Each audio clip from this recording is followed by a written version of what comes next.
A partir de este momento, las informaciones que son noticia toman el protagonismo. Comienza Informe RCR. Muy buenas tardes, bienvenidos a este Informe RCR emisión vespertina que llega a ustedes a nombre de Jaime Enestares en la dirección general de la estación, de Willy Zarcaya en la gerencia de producción, de Marilia García en la coordinación de redacción, Génesis Rodríguez en la producción y Víctor Mejías en la dirección técnica. Les saluda Argenis Barreto. Comenzamos. El presidente interino de Venezuela, Juan Guaidó, acompañó este viernes la movilización estudiantil en conmemoración al Día de la Juventud y afirmó que los jóvenes tienen la fuerza para hacer cambiar el rumbo de la nación. Guaidó insistió en que solo a través de la articulación y la lucha se podrán alcanzar los objetivos trazados para la libertad del país. Por su parte, el presidente de la Federación de Centros de la Universidad de Carabobo, Marlon Díaz, informó que se ha iniciado un proceso de coordinación con las fuerzas vivas venezolanas para resolver la crisis que afecta al país y exhortó a los dirigentes políticos de la Alternativa Democrática a estar a la altura de los que exigen los venezolanos. Tenemos que ir más unidos que nunca, una unificación de criterios. De verdad tenemos que estar a la altura de lo que nos pide el país el día de hoy. No es solamente el contexto político que vive, el contexto social, económico, sino además, tú bien lo comentas, estamos viviendo una pandemia que no solamente está en Venezuela, sino a nivel mundial, que ha hecho que cambiemos los paradigmas, que por supuesto aquí en Venezuela le ha dado mucho más poder al régimen, y mientras nosotros estamos en las redes sociales, en los grupos de WhatsApp, a través del Twitter, a través del Instagram, esperando para comentar una foto destructivamente de cualquier persona, el régimen sigue apoderándose de instituciones, siguen haciendo diferentes cosas para comercializar las riquezas venezolanas, a veces cosas que ni siquiera nos damos cuenta, pero precisamente mientras nosotros nos seguimos atacando, ellos siguen haciendo de Venezuela su patio personal y acabando con lo que queda de nuestro país. En opinión del dirigente estudiantil, la naturaleza del régimen de Nicolás Maduro no cambiará porque haya decidido sostener encuentros con distintos sectores del país, incluyendo las universidades. Es que la naturaleza del régimen no va a cambiar porque se esté reuniendo con uno u otro sector. Como tú bien comentabas, son sectores que a lo largo de los años han perseguido. ¿Qué más que lo que ocurrió aquí en la Universidad de Carabobo en el año 2018, cuando prácticamente destrozaron la universidad el día de las elecciones estudiantiles? Pero no solamente eso, sino desde el punto de vista presupuestario, tienen más de 10 años acabando con la universidad y son cosas por las que ellos tienen que dar cuenta y pagar. ¿Dónde está el dinero que debió haber caído en la universidad desde hace prácticamente 10 años?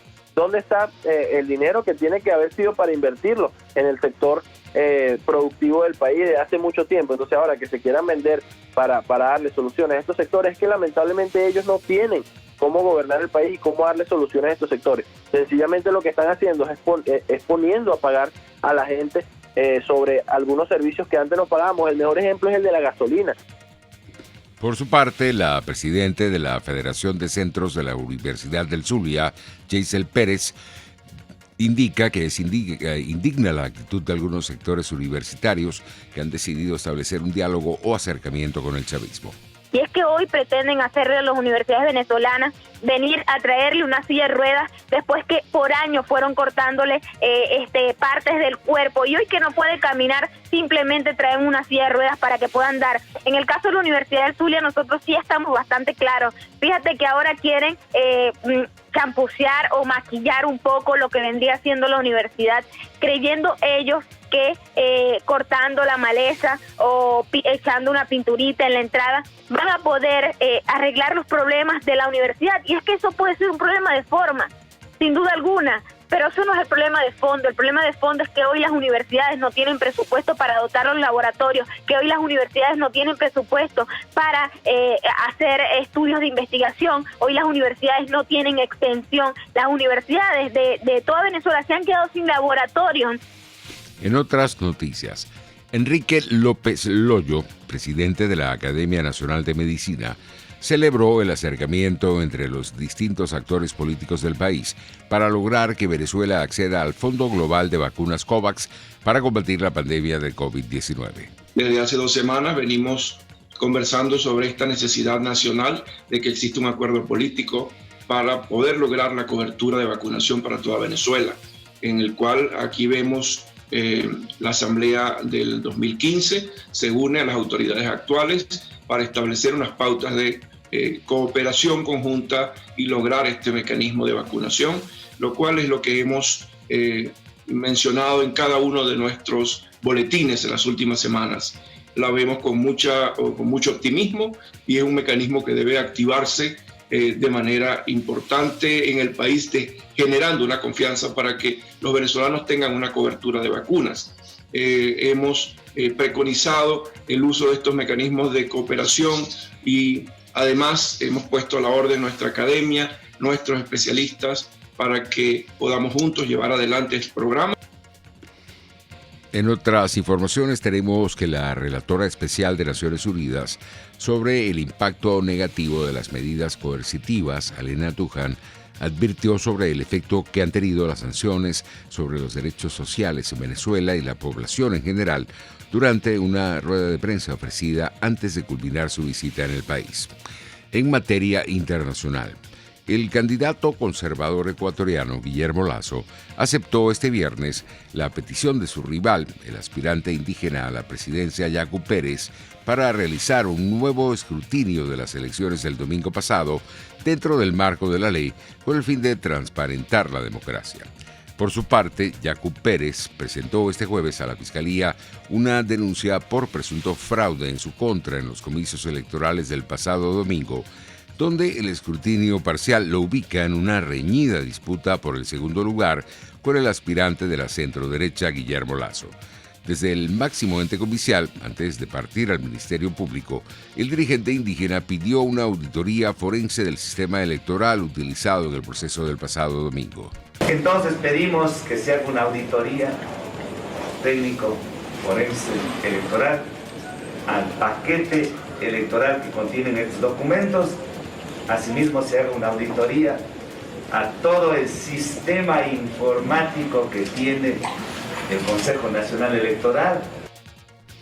Entre tanto, la presidenta del Consejo Nacional Electoral de Ecuador, Diana Atamaín, se mostró partidaria de analizar una petición del presidencial indígena para el recuento voto a voto en 7 provincias. Nosotros tenemos la responsabilidad absoluta de rendirle cuentas al país que nuestro accionar sigue siendo transparente y respetuoso de la voluntad popular expresada en las urnas. Lamentablemente, esta situación se ha producido y genera dudas a la ciudadanía. El Consejo Nacional Electoral no tiene nada, absolutamente nada que ocultar.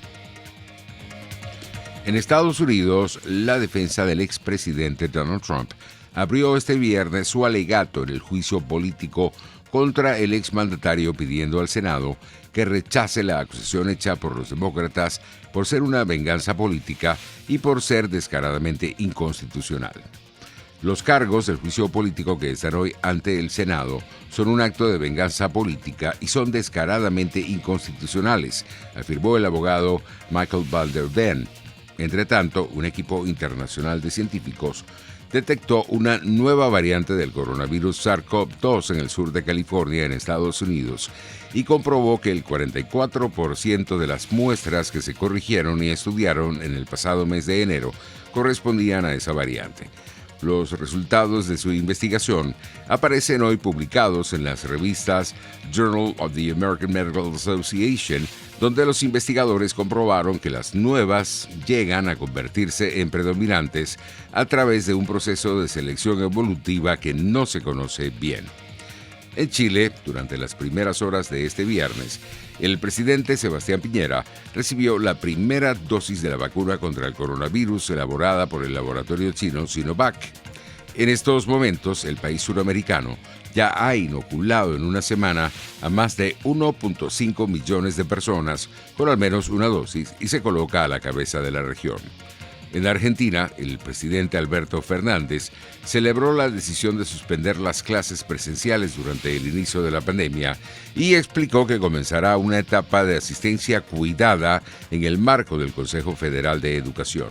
El mandatario afirmó que sin salud no hay presente y sin educación no hay futuro. Volver a clases esta vez no tiene las características de un día de marzo cualquiera, es volver a clases llenos de cuidado.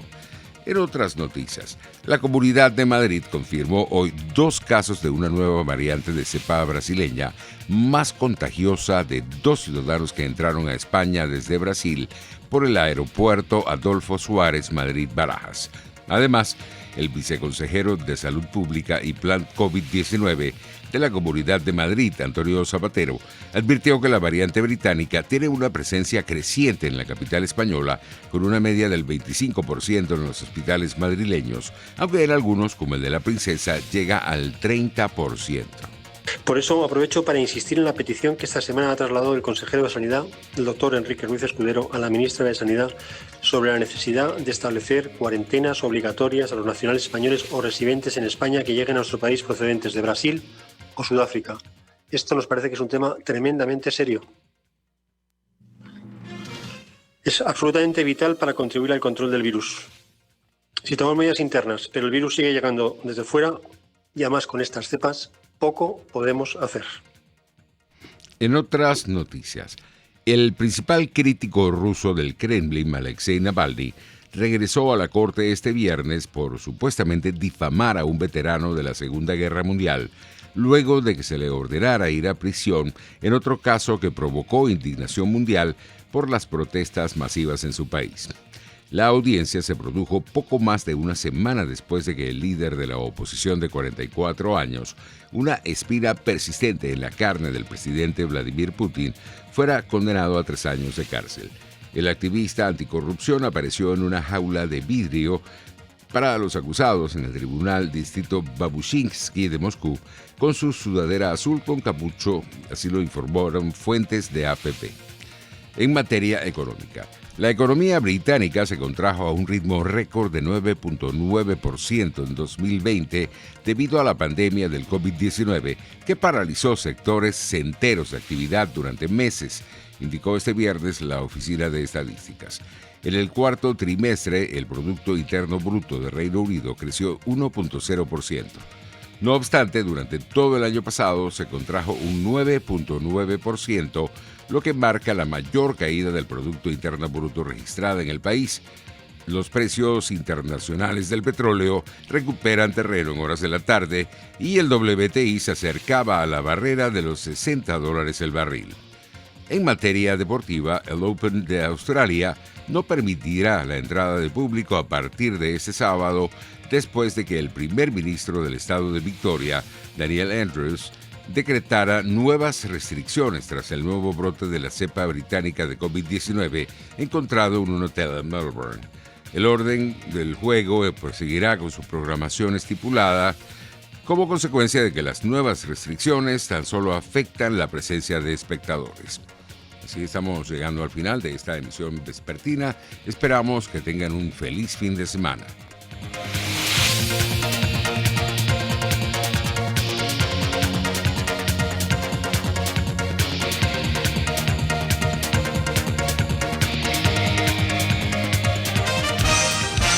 Hasta aquí este compacto noticioso. Manténgase en nuestra sintonía, porque estaremos informándole de la noticia al momento de producirse. RCR 750 AM.